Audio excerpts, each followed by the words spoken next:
Meta AI is the personal AI to help you with whatever you need. Plus, it meets you where you are. Not only is Meta AI now an app, but it's also on the apps you already know and love: Facebook, Instagram, WhatsApp, and Messenger. Plus the Ray-Ban Meta glasses. It's easy to access wherever you are. So whether you're talking or texting, Meta AI is convenient to use throughout your day. Experience our newest AI that's tailored to you by downloading the Meta AI app. Try the Meta AI app today on the Apple App Store and Google Play.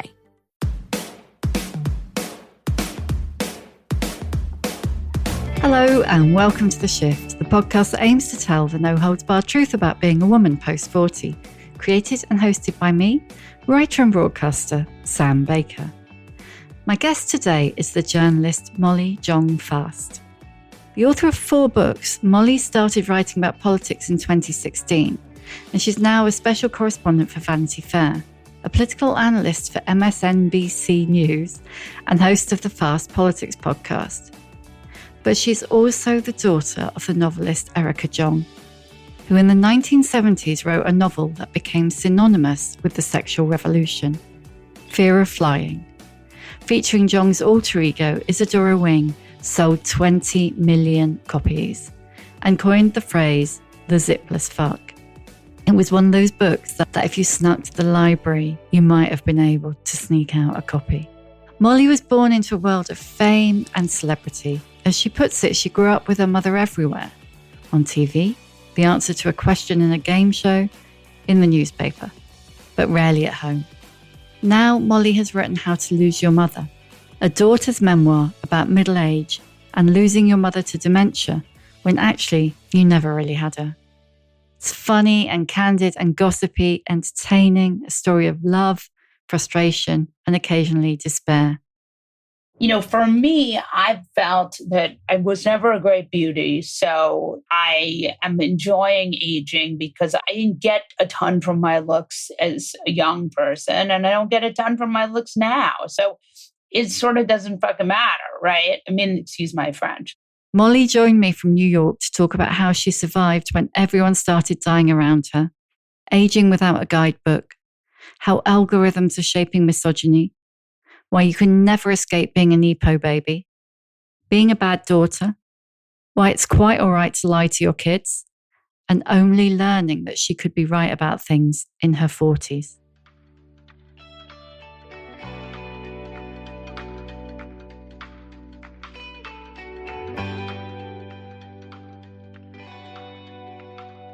Let's get into the book, which I loved. I really loved. But it was kind of painfully funny, if you know what I mean. One of my friends said it's a Jewish beach read. Like it's it's a fast read and it's fun to read, but it's very depressing topics. But, you know, the topics are not so easy. But I have like very short attention span. So I tried to make it the kind of thing that you would actually, if you had to spend time doing something, that you would be interested in doing. Yeah, that you'd still enjoy it. So it's not like you feel like, you know, sometimes you read a book and you feel like you need a week's holiday just to recover. It's not that book. No, it's great. I really loved it. So tell me about making the decision to write about your relationship with your mum. I did not necessarily want to write this book, but I had come from book world, right? I'd come from writing books in the 90s. So I knew that it was a reasonable thing to do. And I knew that I had a little bit of attention and a platform, which is a good, you know, if you have a platform, you could theoretically sell a book, right? Or there's a feeling in sort of book world that maybe you could sell a book, but I didn't want to write a throwaway book. Like what I didn't want to do was use my platform just like write a book that would be like selling a hat or something, right? Like merch. You know, like I would go to things sometimes and they would say, well, you should have a book that we can sell at this event. And I didn't, because I came from like real writers, because my mom was a real writer and my grandfather was a real writer. I didn't like the idea of like doing a book that was like a fake book that you do just to have something to sell. And so I'm a writer, so obviously a book made sense.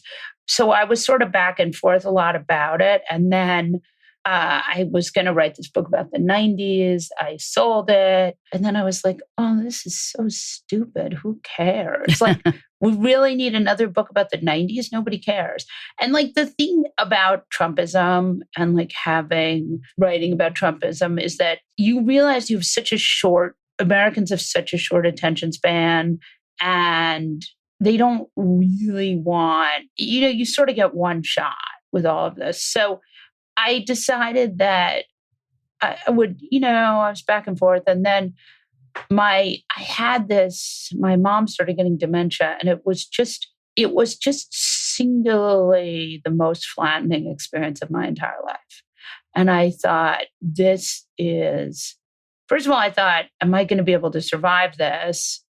And then I thought,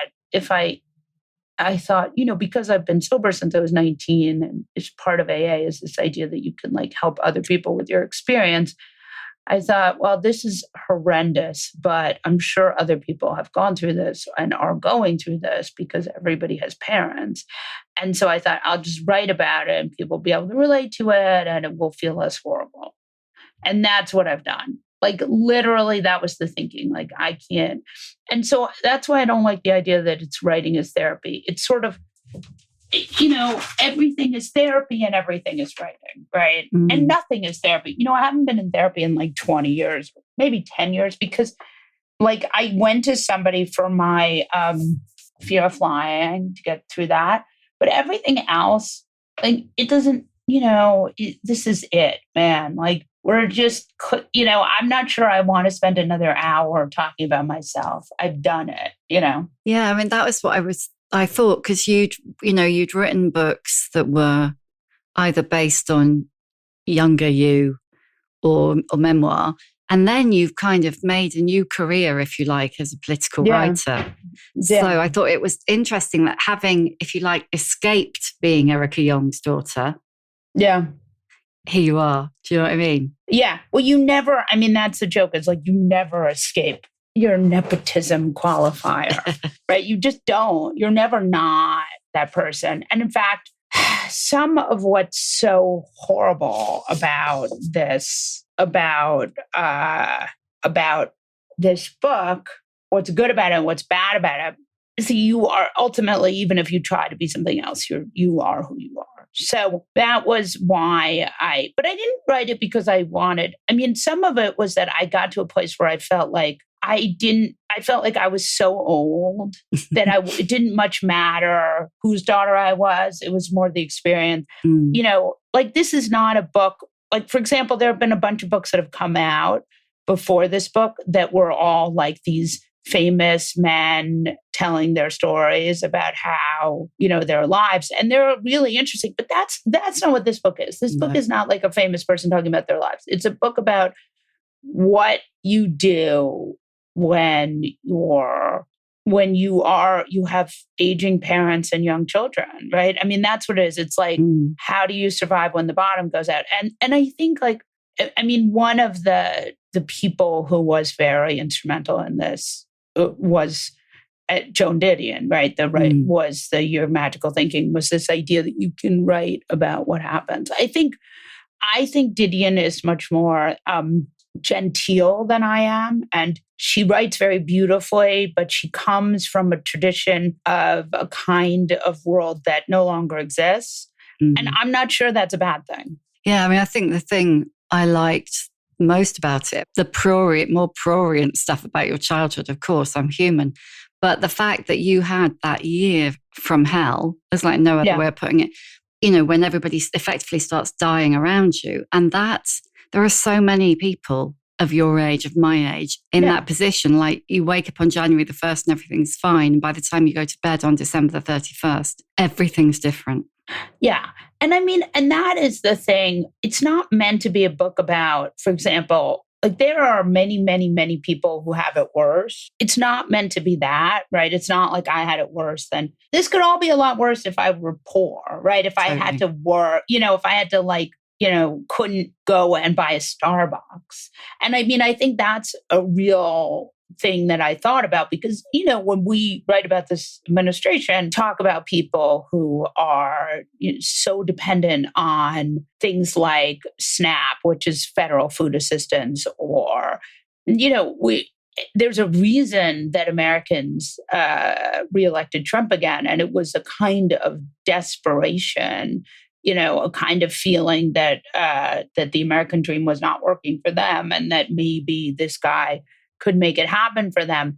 And so, as much as my experience is extremely bleak, it's also so incredibly rarefied. I mean, that's something I think, when I would sit around weeping, at Sloan Kettering, I would look around and I would think like, this is, there are so many people in my country who can't get treatment for cancer, right? Or they can, but then they have to go into massive debt. I mean, so it's rarefied. Even these struggles are rarefied struggles is all I would say. So you say a few times, you say, I'm a bad daughter. I was a bad daughter. Tell me about that. I would have liked to have had her more hands-on in my life in her old age, like have her live with me or live near me or take care of her more.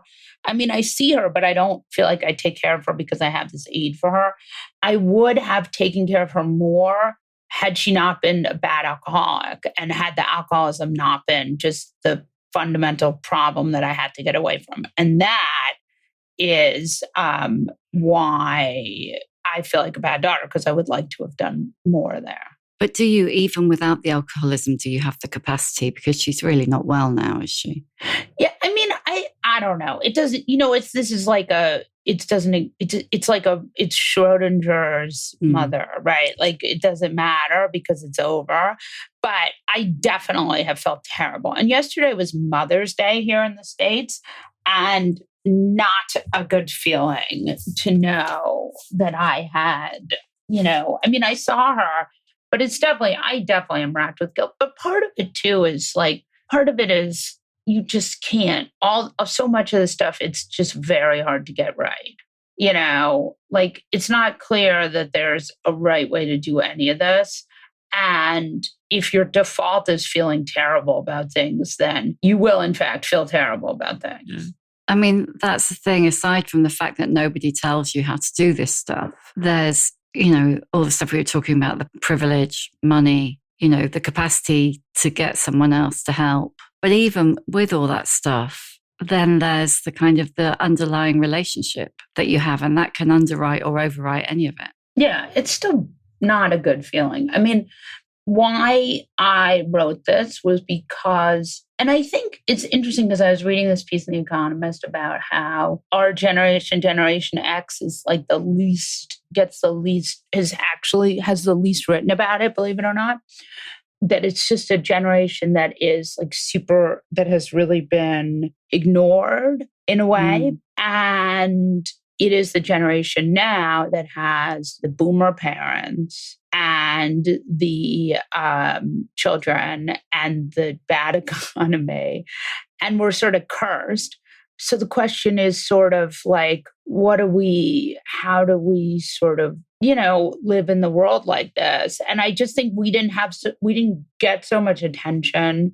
And I found myself, in this crisis of like the elderly parents, the kids, and just, and then a husband with cancer. And I think like that's the other thing that I think is very relatable about this story is that you can, that like, especially in America, I don't know if this is true in the UK, but it's certainly true here. We have a lot of people who are young, who are getting cancer and getting diagnosed. And a lot of times their outlooks are much better than if they're 90. But it is a real thing. And like, there is also no handbook for that, right? There's no situation where we have a kind of playbook for you having a husband with cancer. And then do you tell your kids? Do you not tell your kids? What do you tell them?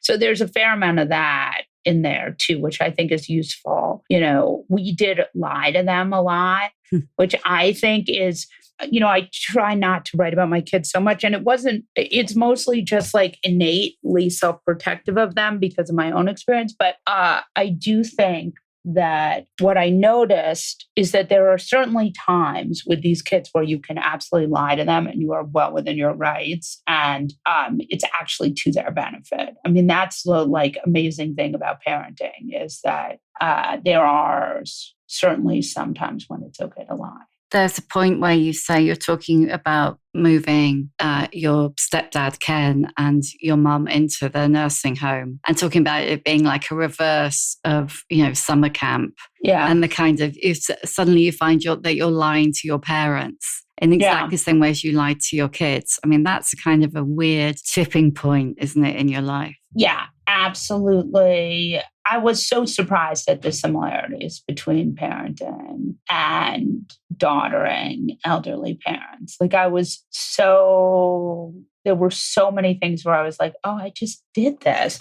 The difference is with kids, you have, it's all about the outcome, right? With kids, it's all about you want them to sort of go into the world and be successful. And with parents, it's sort of like triage, right? You just want them to sort of not end up in some terrible situation.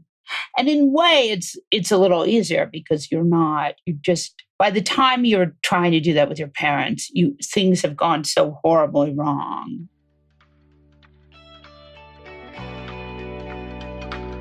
This episode of The Shift is sponsored by Indeed. Anyone who's ever had to hire people knows one thing. Finding good candidates fast is easier said than done. If only I'd known that when it comes to hiring, Indeed is all you need. Stop struggling to get your job posts seen on other job sites. Indeed's sponsored jobs help you stand out and hire fast by ensuring your post is at the top of the page for your relevant candidates. It makes a huge difference. According to Indeed data, sponsored jobs posted directly on Indeed have 45% more applications. When I was looking to hire someone, finding people with the right skills was slow and overwhelming. Oh, I wish I had known about Indeed. Plus, there are no monthly subscriptions, no long-term contracts, and you only pay for results. But how fast is Indeed really? Well, in the minute we've been talking, 23 hires were made on Indeed, according to Indeed data worldwide. So don't wait any longer. Speed up your hiring right now with Indeed. And listeners of The Shift will get £100 sponsored job credit to get your jobs more visibility at indeed.com/theshift. Just go to indeed.com/theshift right now and please support us by saying you heard about Indeed on this podcast. Indeed.com/theshift. Terms and conditions apply. Hiring? Indeed is all you need.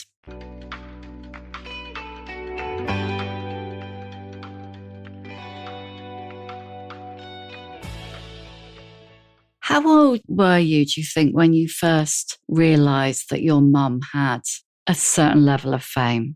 I think like fame is like privilege, right? You either, you have a certain level of privilege. You either grow up thinking you will always have it, or you don't. I think like, and the other thing is so much of her story was about losing fame and not so much about having fame. Like there are people who have fame and they're at war with it, or they feel, they're people.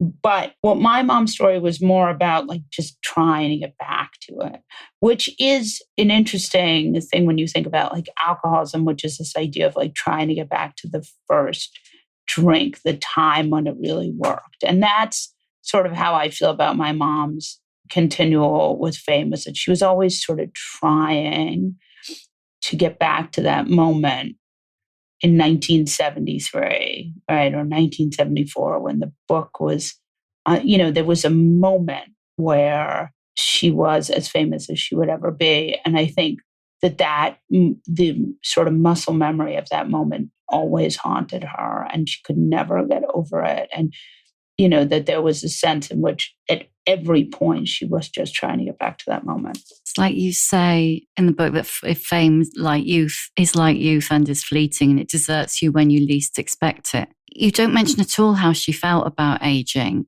Just unbearable. So she actually has written a ton about it, but she would I be read so Sarah 50. right. She's obsessed with aging. And the funny thing about it is for me, and I was thinking about this because this is very much a midlife memoir. So there's quite a lot in it about, in my mind, I still am like in the middle of this slow roll midlife crisis where I think about, I'm getting older and da, da, da.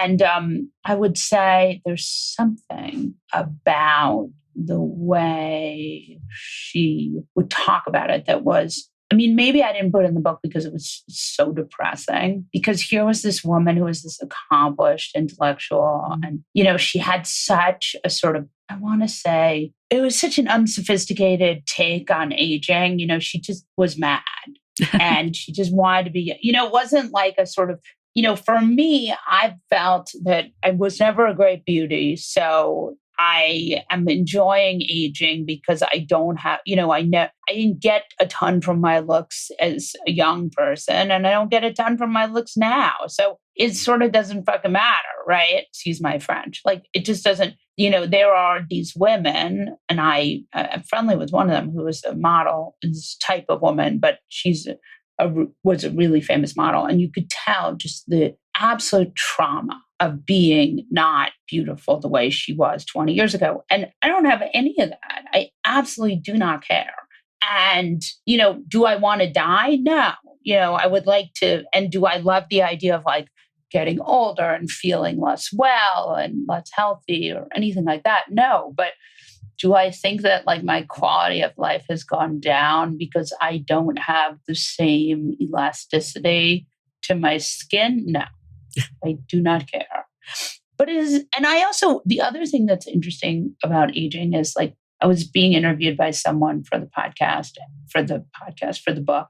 And they were like, I read your first book. And I was like, oh, okay. And they were like, this book is so much better.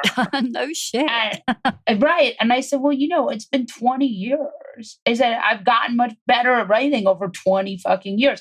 And the point is that there is this nice thing about being middle-aged, which is, a lot of people, a lot of stuff. You don't know it more than everybody. Like, there are a lot of people who are smarter than I am, but I sort of know, I know how to write my columns. There's certain things that I kind of know how to do that are not a huge surprise. And even like I was on television with this kid who was 24, and I was thinking about being 24, and I was thinking like, I sort of know how to interact with people, like you could tell he's super traumatized interacting with people and having to like trying to make it work. And what's nice is I know the truth, which is nobody is thinking about me. Yeah. Right. Like, they're not leaving the interaction going, did she shake my hand or give me a hug? They don't give a fuck. Nobody's thinking about me. And, this kid is like so super focused. And so in some ways, those 20 years, it's not terrible, No, I definitely agree. Because I, like you, was, a stout ginger toddler, there's right. like no other way of putting it, always pick last for games, all of that. And I think when you might have other privilege, but when you never have the pretty privilege, the being the cute blonde kid, like you say, you're never going to miss it because you never had it. No. It's also just who cares? Yeah. Agreed. 100%. So what happened first? Did you notice, was your mum before Matt got diagnosed with cancer? Yes. And she had been, and we saw this coming. That I hope I was clear enough about this. This was you were, yeah. There was a continuum of, when am I going to do something? I got to do something. No, there's not. I can't do it now because they're still sort of with it. I don't want to, maybe this is none of my business. I went through all this stuff until it was really, because the thing about my mom and my stepfather that I really found to be true was that they were very independent and they were very irritated when I tried to sort of school marm them into things. So I tried, and because I was sober, they all kind of felt like I was sort of joyless and unfun. So I didn't want to get involved in any of this until I was really, clear that things had really gotten bad. And so there's a lot of me just sort of waiting around to see if it's the moment that I have to get in there. Yeah, I mean, it's that. I haven't been there yet myself. My husband has, because he's a little bit older than me. But it is, because they're adults, and like, I don't want someone turning around to me and telling me I've got to move into a... No, I mean, that's the thing. And I didn't really I really kind of wanted to keep them at home, but everything just snowballed in such a way that I couldn't do it. But there was a better way to do it that I was not capable of doing, that I didn't have the setup for. It makes I'm not happy that happened, but I just can't. I'm not sure there was a choice, Well, no one chooses it, do they? I mean, there's something that you said that I thought was really interesting. You said that selling, I can't remember the exact words, but basically selling your mother's apartment wasn't just dismantling an apartment, it was dismantling the great Erica Jong. Yeah. Sorry, am I pronouncing Jong right? It's Jong. It's Jong. It's Jong. Sorry, I suddenly thought I got it wrong. Yeah, I mean, it just, there were so many parts of it that I couldn't get my head around in the right way, so I just did it. One of the things that happens when you're in an emergency like that, when you're in a situation where you just don't have enough bandwidth bandwidth is the wrong word, but you don't have enough of yourself or all of the different elements that are going wrong. You just have to triage things. And it is both incredibly clarifying and helpful and incredibly depressing and fucked up. Because part of it is like you don't have the time to say, focus on problems, small problems, but you also don't have the time to focus on the meaningful parts of your life. And again, this is the problem with like creeping authoritarianism and, all the sort of American problems that we have right now is that they sort of rob you of the singular pleasure that is the experience of life. And while you may get through a situation, you sort of lose some of the texture and color. And so, and again, this is the larger idea of like, what are we doing on this planet? Are we here to get it all done? Are we here to get the stuff we want? Or are we here to like live a human experience?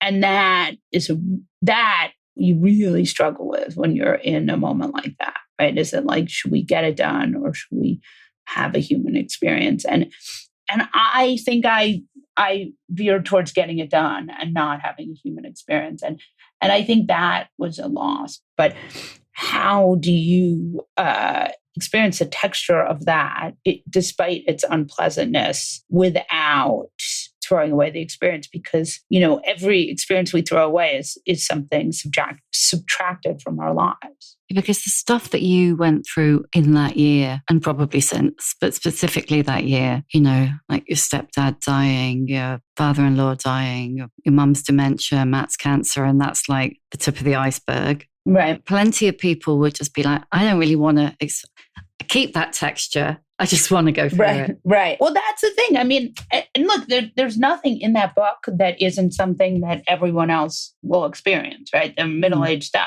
Just maybe not all in 1 year.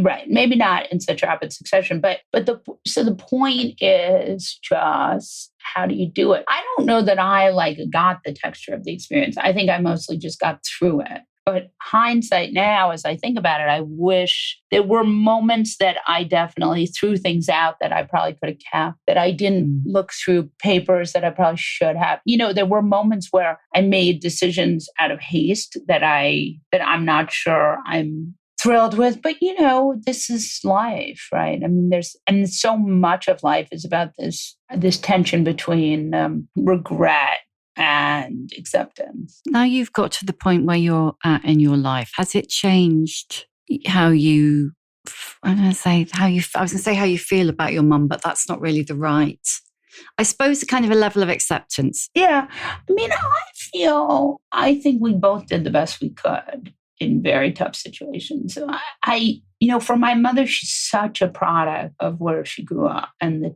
time. And also you have to remember, the thing that I think so much about with her is that she came from this very, being born in 1942 as a woman in America, you were not prepared to become Erica Jong. No. She was not. I think she wrote this novel about her life and suddenly she was expected to be Gloria Steinem. And she wasn't Gloria Steinem. Gloria Steinem is an activist and had a certain kind of, and I think of Jane Fonda as similar to this. These are women who were activists, created this activist world, were committed to these things. My mom was not that. Right? She was a poet and an academic who wrote a novel that catapulted her into something completely different. And I think that is a really important data point when you look at how she got there.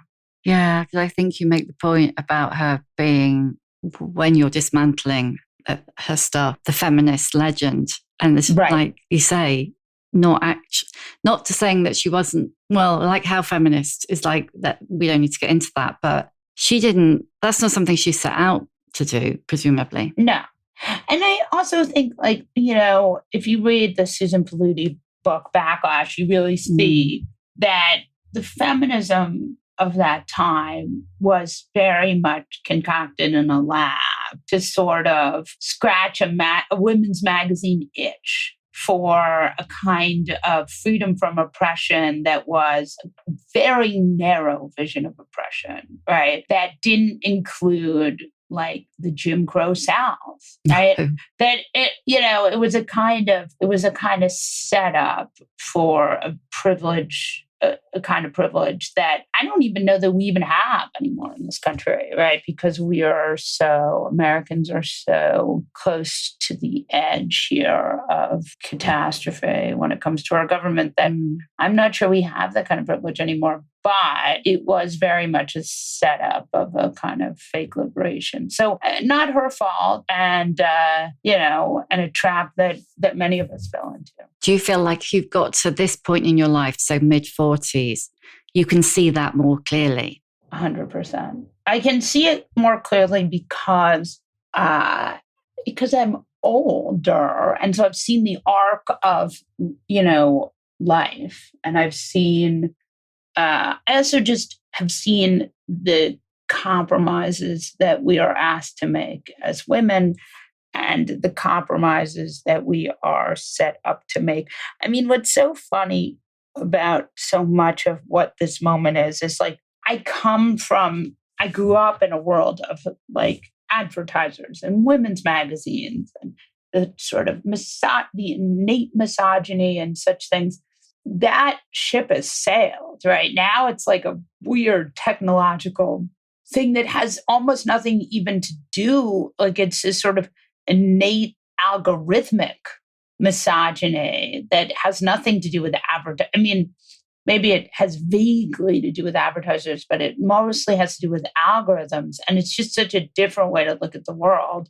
So, it's funny because it's you even watch television from the 2000s and the way we live now is so different. It's just a completely different experience.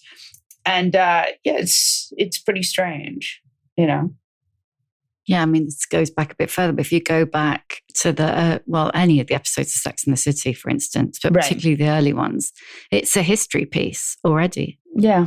Already, exactly.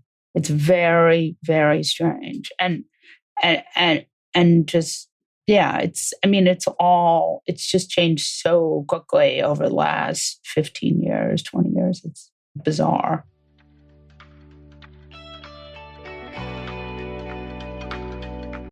This podcast is supported by Progressive, a leader in RV insurance. RVs are for sharing adventures with family, friends, and even your pets. So if you bring your cats and dogs along for the ride, you'll want Progressive RV insurance. They protect your cats and dogs like family by offering up to $1,000 in optional coverage for vet bills in case of an RV accident, making it a great companion for the responsible pet owner who loves to travel. See Progressive's other benefits and more when you quote RV insurance at Progressive.com today. Progressive Casualty Insurance Company and Affiliates. Pet injury is an additional coverage and subject to policy terms.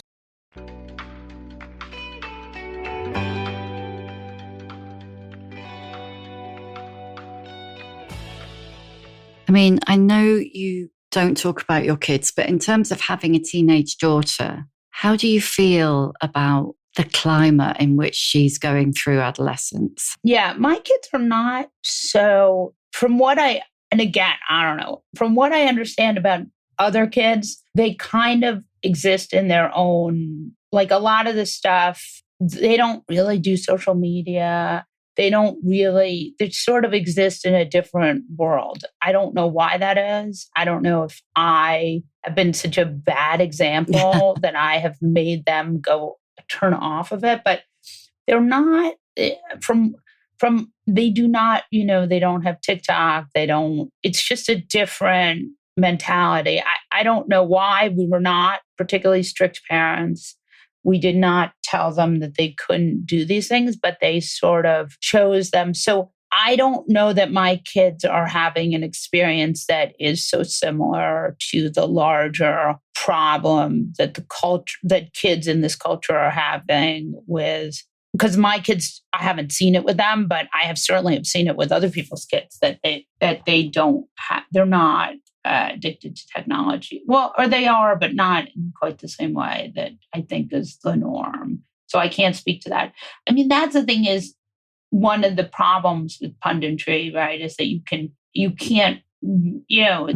there's the reporting and then there's what you see with your own eyes. And so I don't think that we are a good baseline for that, if that makes sense. Yeah, totally. And that's the thing is punditry is a thing you do, then kind of being expected to have an opinion on just about everything vaguely in your wheelhouse. I try not to, there are certain things that I've really been so careful not to weigh in on. And they tend to be more in the foreign policy space because I just don't, I'm not going to go out. It's just not something I know enough about. And, but there is, the idea that you should not just weigh in on everything is absolutely very unusual. But that's the good news about being 46 is that you can say, I don't know. Yeah. And people are always so shocked when you do. Yeah.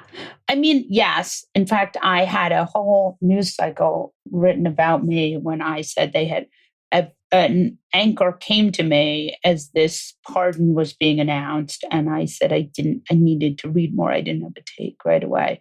And there were just a ton of right-wing media pieces about how I was flummoxed. And, I wasn't flummoxed. I could have said something, but I just didn't have enough. There's such pressure to have a take right away. And sometimes it's right. But I try to be careful. And this is part of having grown up the way I grew up is these things, there's no hurry. Right. I mean, that's the thing with me. Like I wrote all these books when I was young. They weren't that good. I got to be a much better writer as I got older. It's okay to sort of, you get better as you do things. You're not expected to know everything at 22. But you don't know that at 22. That's the thing. Right. You don't. I mean, and in fact, one of my kids was like, I just want to be 60. And I was like, really, you don't? I was like, just enjoy the fact that your metabolism is fast and your skin, right? And that you can recover from going out till 2:00 in the morning and not feel like you've been shot in the head. Just enjoy it because it's the ravages of time they're undefeated. So what was it about 60 particularly, or had they just picked a number? You just picked a number. I mean, I think wants to be middle-aged, but as someone who is middle-aged, I'm telling you, there are certainly good aspects about it. And you don't get, the larger point is that you don't get to choose anyway, so it wouldn't matter. But it is, I think, kind of nutty to think that there's a choice there. Something I read, I can't remember. Do you know what? I can't remember if it was in the book or something else. You know how it is. You said it wasn't until my 40s that occurred to me I could possibly be right about things. I really love that. Tell me about that. I don't know if this is like being the child of an alcoholic or being a woman in America or being of a certain milieu, but I definitely always, I would have these thoughts and I would be like, I'd be somewhere and somebody would be saying something that was insane. A lot of times it would be on a panel and I would think, well, that absolutely sounds wrong. Like, there's no way that's right. And I would think, oh, but he's saying it. He seems very confident. So it's obviously right. And then one day, maybe I was 40 and I was like, you know what? A lot of times I'm right and they're wrong. And that was when I started to think, because I really did think, and I don't know if it's the way I grew up. I don't know if it's having, coming from a feminist mother, but who was very much a product of the 1950s, 60s when she grew up, the early, but for whatever reason, I would always, and I think that some of it's coming from an alcoholic family, I would just always doubt myself. I would always say, like, is this right? Maybe this is wrong. Maybe I'm getting this wrong. But for whatever reason, I started thinking, no, this is not correct. And I've gotten a little bit better about when things seem crazy, saying something. So was there a moment where you actually thought, actually, no, I am right and I'm going to say, or? Yeah. I mean, there have been many moments where I've thought like, oh, this is not right at all. And where I've been like, no, this is not right. But it's definitely, that is definitely a gift of middle age, right? To be able to say, no. Yeah. Well, it's like we are so surrounded by a load of, I don't know, mediocre white men with all the confidence that goes with that at the moment. Unfucking believable. These guys where you're just like it's funny. My favorite story of this is it was back and forth about running for Congress, didn't want to, found someone else who I thought would be great for it. And this mediocre white guy I know was like, no, it should be me. And I was like, why? Why should it be you? And he was like, because, and it's just that kind of confidence. I wish we could give that to girls.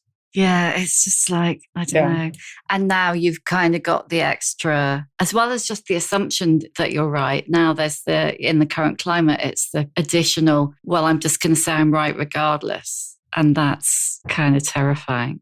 Right. I'm going to ask you the questions that I always ask at the end. Please. What is your emotional age? 17. Why 17? I don't know. I'm sort of stuck in 17, 18, 19 forever and ever and ever. There's got to be a reason. I got sober when I was 19 and I think I sort of was never, that was when I started to figure out, I don't know. But yeah, around that. I think around that. Give us a book recommendation. Can be something that, from a long time ago, or it can just be something great, anything. Backlash by Susan Faludi it really holds up. What advice would you give younger women? Don't let other people define you. Be okay with defining yourself. How old you were when you got there yourself, do you think? I'm still a work in progress. That's, really the truth. Who's an older woman who's inspired you? Faye Weldon. For sure. Oh, I loved what you had to say about her. And in fact, there was something I was going to ask you about that. And because you talked about her being funny, but her rage. Yeah. Furious. With good reason. Yeah, for sure. Have you got angrier? Or were you always angry? Or not? Yeah, I'm angry. I'm not so angry. I think I'm about the right amount of angry. I've had a lot of advantages, so I don't have so many reasons to be angry. I've had so many opportunities and advantages, and I've fucked up so many times and had so many people sort of help me. And so I'm not so angry because but if I hadn't had so much given to me, I might be a lot angrier. I'm angry about the status quo and I'm not happy about a lot of the stuff that's happening in America right now. But for myself, I feel very lucky. What's your superpower? My superpower is that I am extremely observant. And so I see what's going, see a lot of stuff. And then my real superpower is that this is something that I've just learned how to do recently, is that I can see other people and not make it about myself. So that is a superpower. Right? It's a superpower. So somebody will be weird to me, and I'll sort of either be able to say like, oh, this person is actually quite weird, and this has nothing to do with me. Or they're clearly like, I can just sort of, I'm not so narcissistic that everything has to run through me. And that is so helpful, because you can, you kind of get that they're just doing it. They're not necessarily doing it to you, Did you have room to be narcissistic when you were a kid? I mean, narcissism has not been my problem, but yours. I have had, right. But I've had other problems, and this sort of self-centeredness that isn't necessarily narcissism, but is that sort of being trapped in self is a real thing. Yeah, that kind of, somebody's offhand with you or grumpy, and you don't think what happened to put them in a bad mood that morning. Right. They obviously hate me. And last one, how many fucks do you give? 0. What's less than none? 0. Yep, 0. Thank you for listening. If you enjoy The Shift and would like to show your appreciation, why not buy me a coffee? Go to www.buymeacoffee.com/The Shift with Sam Baker. You can hear a new episode of The Shift every Tuesday, wherever you get your podcasts. And if you like what you hear, please do rate, review, follow, tell your friends, because it really does help other people find us. And if you'd like to know more about my own experience of shifting, my book, The Shift, How I Lost and Found Myself After 40, and you can too, is out now in paperback.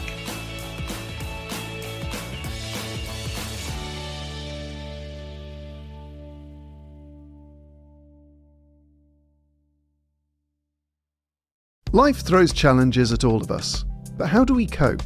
I'm John Robbins, and on my podcast, I sit down with incredible people to ask the very simple question: how do you cope? We explore the moments that shaped them and the ways they've learned to move forward. Whether it's mental health, grief, or overcoming fear, we talk about it all, honestly and openly. So if you're looking for real conversations about resilience and finding light in the dark, follow How Do You Cope? Brought to you by Audible, wherever you get your podcasts.